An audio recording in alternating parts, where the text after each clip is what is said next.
Oddiy oiladan chiqqan samarqandlik millioner Sarvar Egamberdiyev 1990-yil 6-dekabrda Samarqand viloyatining Pastdarg'om tumanida tug'ilgan. 12 yoshigacha bobosi va buvisi tarbiyasida o'sgan. Ular 40 kun ichida ketma-ket vafot etgach, u yana 1 yil ularning uyida yolg'iz yashab, keyin ota-onasi yoniga qaytdi. 16 yoshida Samarqand davlat arxitektura qurilish institutiga o'qishga kirgan va 18 yoshida 2-kursda oila qurgan. Shu yillarda otasi unga Matiz Best olib bergan. U esa shu mashina bilan turli yo'nalishlarda tirikchilik qilib yurdi. 18 yoshidan 22 yoshigacha 11 gektar yerga paxta va makkajo'xori ekib sotdi. Mebel savdosida ham harakat qildi. Lekin bu yo'nalishlarning hech biri natija bermadi.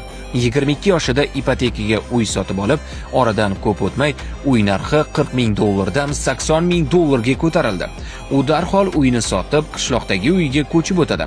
Oradan 2 yil o'tib, ustiga yana qarz olib, pullarni g'isht zavodiga tikdi. Zavod yaxshi ishlay boshlagach, oradan 4 yil o'tib, 28 yoshida qurilish loyihalariga qo'l urdi. Birinchi loyihasi BAM, keyin esa har yili bittadan yangi loyiha boshladi. 31 yoshida avtoservis, 33 yoshida beton zavodi, 34 yoshida Elegan restorani, bugungi kunda esa Sarhouse kompaniyasi orqali Sarhouse sohil bo'yi, Sokin diyor, Yangi Samarqand, Tinchlik kabi yirik qurilishlarning asoschisi.